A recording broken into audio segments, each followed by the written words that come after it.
Welcome back. Now to our final interview for this morning. We're discussing media handling of insecurity in Nigeria. We're still discussing insecurity, we're discussing terrorism, discussing banditry. Now we are looking at it from a media perspective this morning. And with me he's a broadcaster and a public analyst. Treasure Timi Dari. Good morning, Mr. Dari. Yeah, good morning, and thanks for having me. All right. So we're discussing media handling. How does the media handle? How do you think the media so far is handling the announcements and reoccurrences of insecurity and kidnaps and terrorism in Nigeria?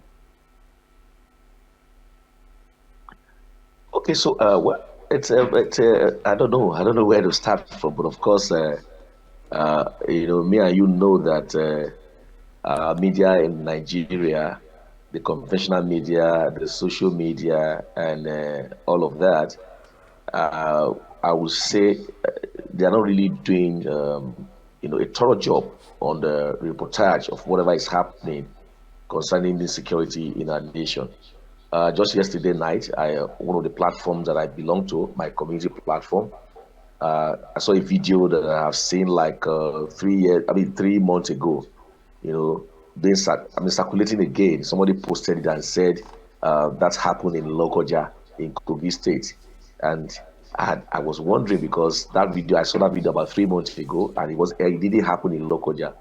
So I would say that social media has taken a negative toll on the report that we get uh, concerning the conventional media also that TV, radio, and all of that are also give a report. There's no balanced report in whatever is happening concerning insecurity in the country.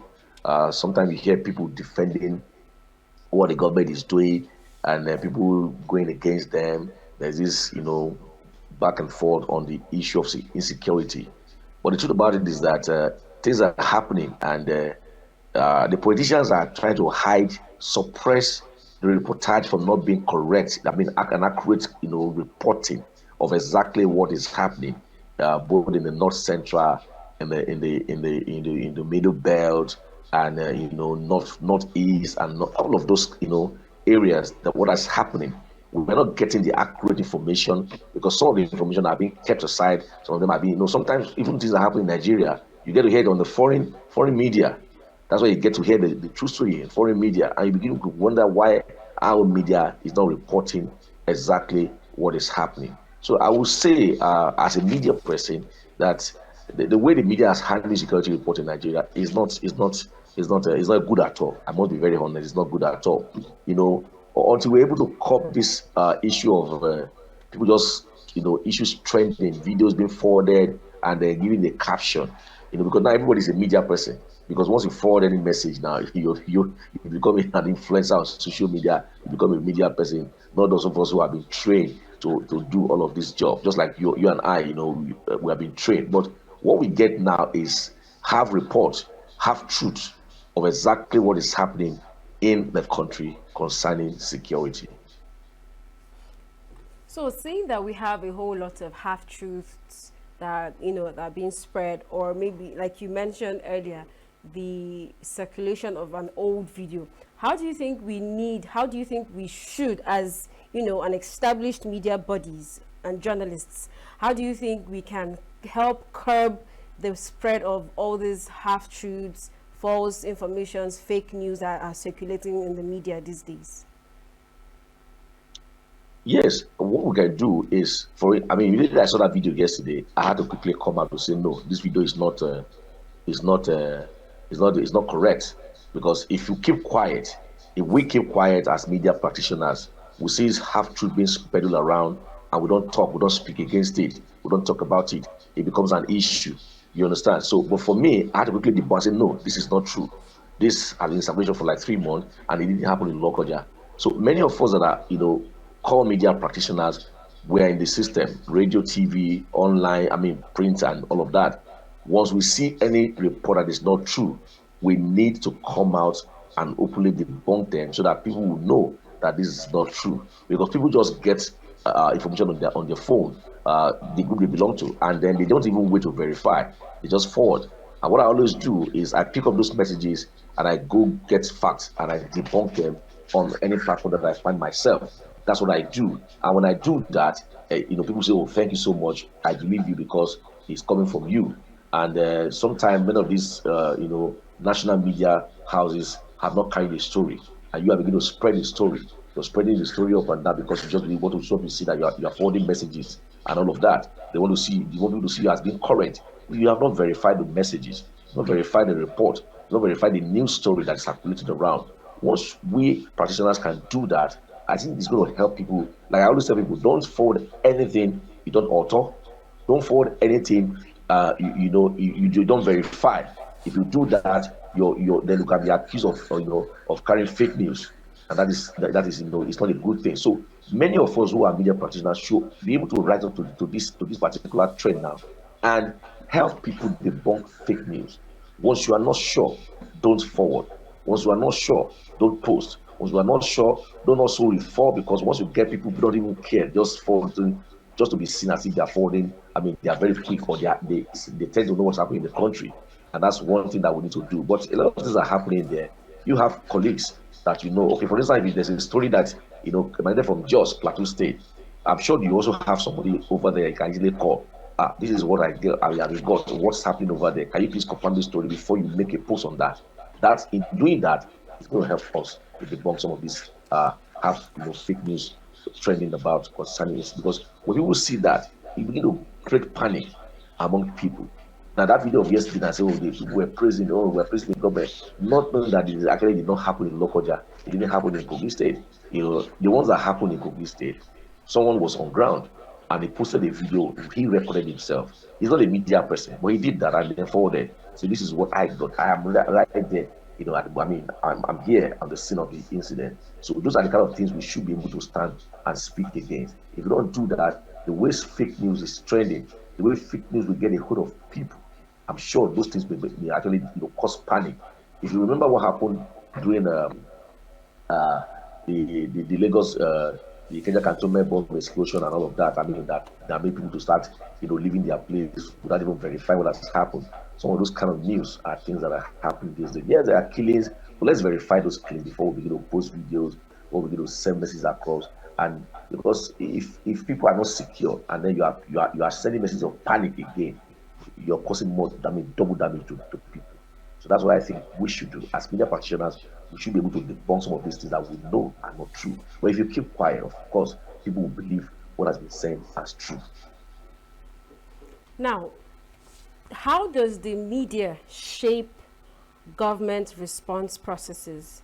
The media is supposed to affect. We've heard in recent times, we've heard stories. The media has been broadcasting. We've been speaking. We've been talking. How do you think this should shape government processes, policies, protests?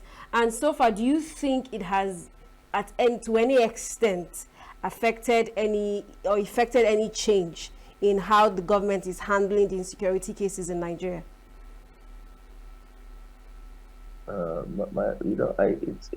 Nigeria has become a place where before you talk, you have to be very careful the things you say, so that they will not pick you up that you're speaking against the government. That's what people do. Our democracy. The question is really democracy we are practicing in Nigeria? Because it's a situation where this thing happened, and because you want to paint it, you don't want people to get to understand what has happened. You paint it to favor the government. You paint it to make it look as if the government is doing something. For instance, there are questions to be asked about the abduction of those girls in Kebbi State. You need to ask questions. For instance, who gave the information or who gave the command or the order that the military men should vacate that school? And we were told that they left, and after 45 minutes, that incident happened. They came to kidnap and even shot the vice principal, so. Now look at those kind of things that happen. And then people will be those people. But somebody will go and start defending the government because they have gotten back the girls now. You're putting aside what actually transpired and happened.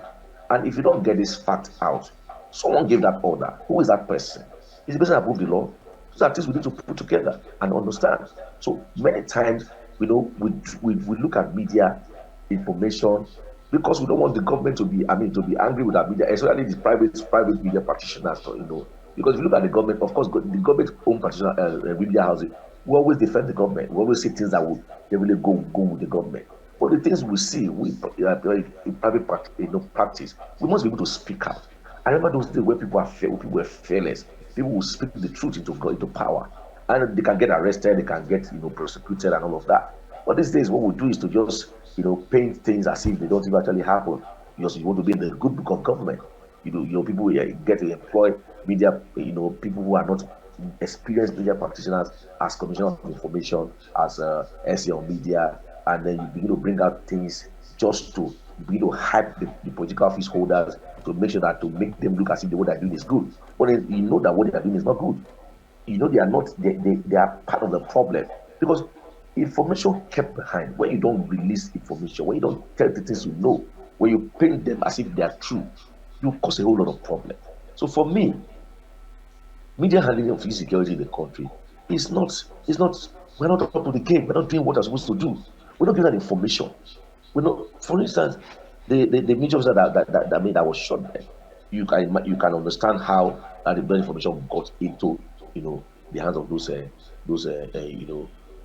bandit that actually caught up with the guy and then murdered him because of this forwarding of messages that you're not supposed to do. So those are things. Now somebody did that. I was able to give information to those bandits to do.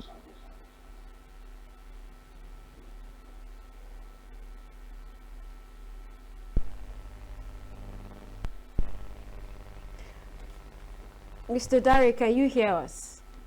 Can you hear me? Things that we must understand. I think he's having some. That's what I want to say. All right, go ahead.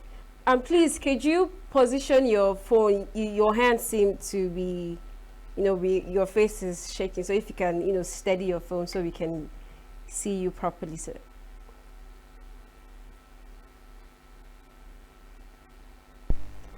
Can you hear me?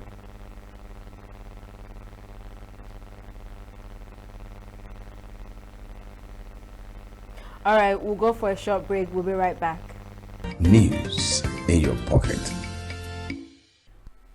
Welcome back. So we are discussing media handling of insecurity in Nigeria.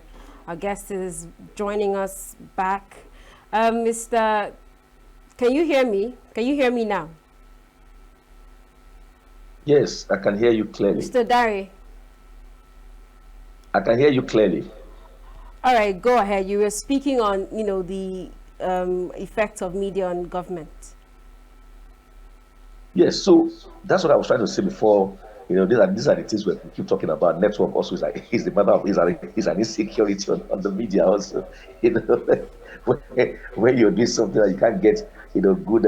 Anyway, so like I was saying, when we don't speak the truth to power, when we try to manage the things that happen. For instance, you see a lot of government spokesmen are not actually qualified to handle this position. You leave qualified men and then you pick someone who just want to I call them the political hype men.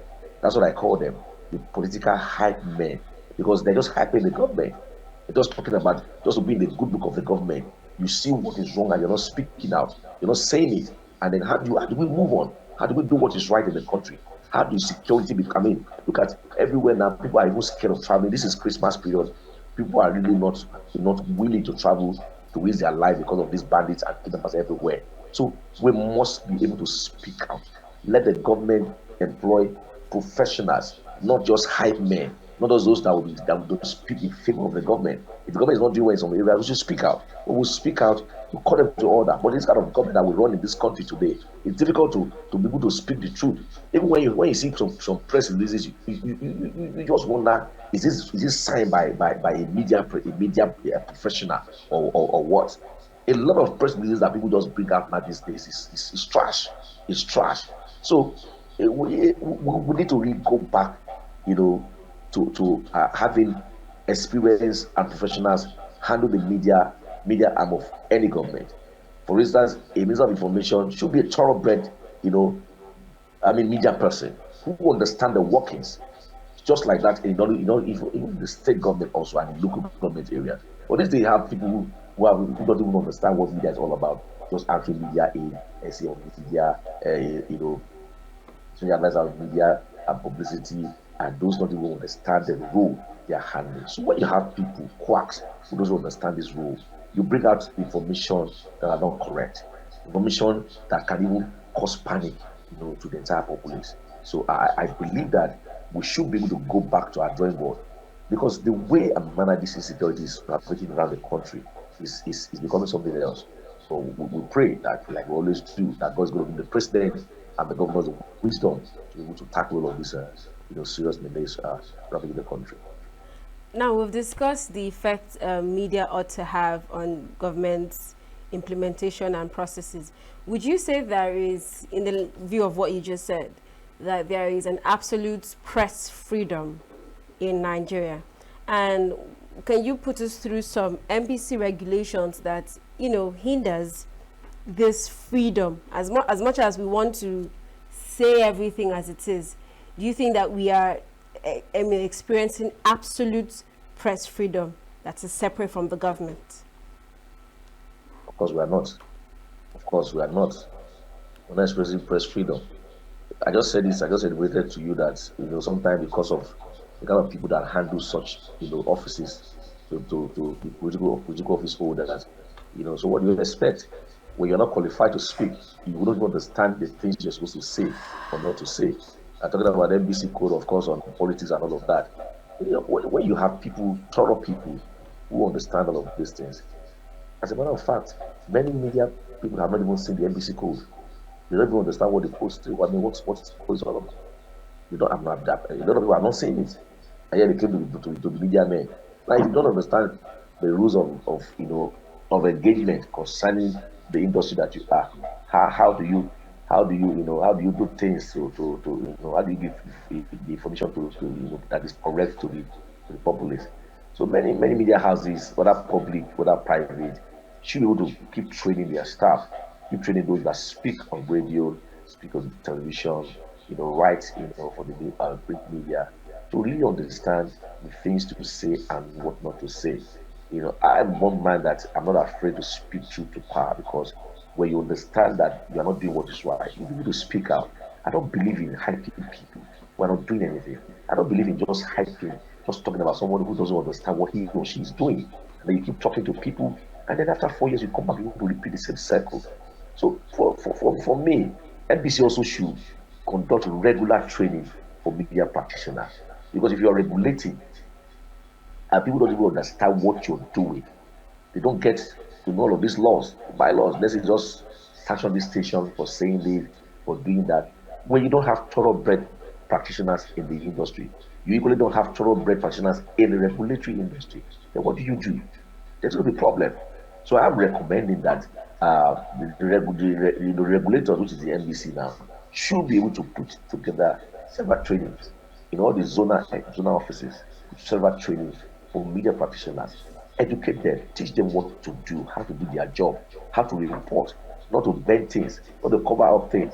So now you hear that you go for a press conference and then the people speak, and the way you report it in your station is just people who do things that favors the government or favors whoever is speaking. You don't say the thing the way it's supposed to be.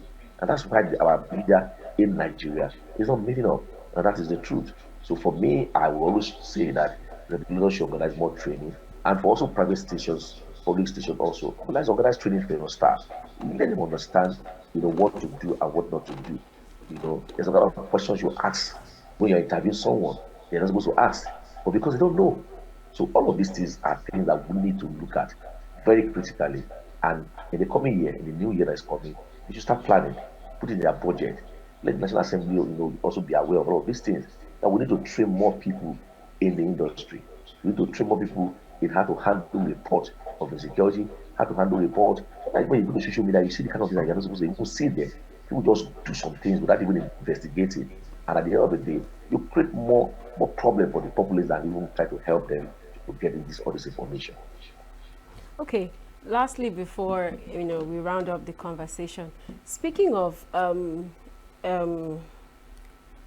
propagation of information, news, fake, half truths, and what have you, let's talk about deepfakes, graphic content, AI generated videos and all of that. How deep do you think it has gone to, destroy, if I do say so, the authenticity of the spread of information in Nigeria?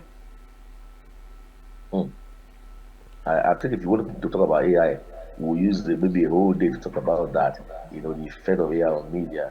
I, for me as a person, I actually I want to, there's a course I'm trying to register now that to do with, the use of AI, in media.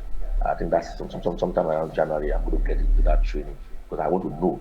But I'm most petty with AI now, anything can happen. Even what you that you're interviewing me now, what you did not ask me, they can put you that you asked me. I'm sure you know that. What I didn't say can be said that I said it through the AI. But like I said, training will help a lot of us do our job well.